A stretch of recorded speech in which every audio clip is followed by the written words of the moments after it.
आज से अगर 50 साल पहले जाएं तो उस समय मोटे अनाज की खेती हमारे यहाँ होती थी। माननीय प्रधानमंत्री जी का एक सपना है कि भारत के हर किसान की आमदनी दुगनी हो सके। पीएम मोदी का यह सपना है कि चलो 50 साल पीछे और करें बाजरे की खेती, जिससे किसानों की आय भी होगी दोगुनी। यही नहीं, मोटे अनाज बाजरे के खाने से बीमारियों से लड़ने में शरीर को ताकत भी मिलेगी।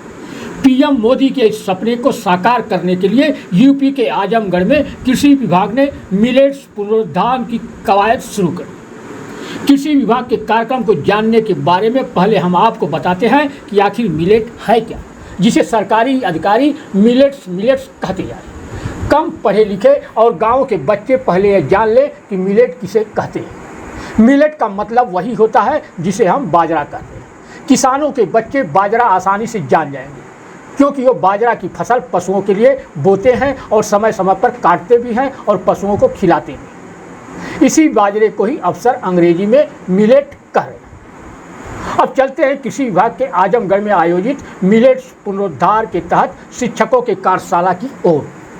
नेहरू हॉल में आयोजित इस कार्यक्रम में शिक्षकों को मिलेट्स यानी बाजरे के बारे में ही जानकारी दी गई। यहाँ से शिक्षक स्कूल जाएंगे तो बच्चों को भी इसकी जानकारी देंगे, ताकि आने वाली पीढ़ी मोटे अनाज यानी बाजरे को खाकर बीमारियों से लड़ने के लिए अपने शरीर को ताकतवर बना सके। नेहरू हॉल में आयोजित प्रशिक्षण कार्यक्रम में प्रोफेसर जेपी यादव ने शिक्षकों को क्या बताया, आइए सुनिए।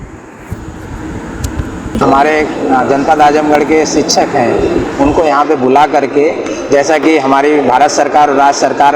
अंतर्राष्ट्रीय मिलेट वर्ष मना रही है और मोटे अनाज को बढ़ावा देने के लिए तरह तरह के कार्यक्रम आयोजित किए जा रहे हैं, उसी के तहत एक ये वर्कशॉप है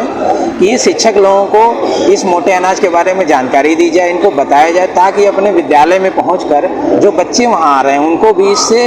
लाभान्वित करें, इसके बारे में बताएं, ताकि बच्चे आज की, जैसा कि आज से अगर 50 साल पहले जाएं तो उस समय मोटे अनाज की खेती हमारे यहाँ होती थी, लेकिन हरित क्रांति के बाद हम लोग के खाद्यान्न में चावल और गेहूं की तरफ ज़्यादा आकर्षित हो गए। धीरे धीरे हम मोटे अनाज को दूर छोड़ते गए, तो आज की युवा पीढ़ी इस मोटे अनाज को पूरी तरीके भूल चुकी है और आज का समय ऐसा आ गया है कि ये मोटे अनाज हमारे लिए सबसे ज़्यादा जरूरी हो गए, चाहे पोषक तत्व के लिए, प्रोटीन के लिए, मैग्नीशियम के लिए, जो भी न्यूट्रिएंट है हमारे शरीर में, क्योंकि मेन इस चीज़ का मेन हमारा खाने की थाली, जो हमारा भोज्य खाद्य है, उससे प्रभावित हो रहा है। हम जंक फूड खा रहे हैं, धीरे धीरे हम प्रोटीनस खाना छोड़ते जा रहे हैं, जिससे हमारी हेल्थ, हमारी डाइट में फर्क आ रहा है और विभिन्न तरह की बीमारियां हमें ग्रसित कर रही हैं। दूसरी चीज़ ये है कि जलवायु परिवर्तन, जो कि जलवायु परिवर्तन हो रहा है, हम ज़्यादातर वो फसलें उगा रहे हैं जो ज़्यादा पानी और अधिक खाद की फसलें ले रहे हैं, इससे धीरे धीरे हमारी मृदा भी दूषित होती जा रही है, क्योंकि खाद्य के रूप में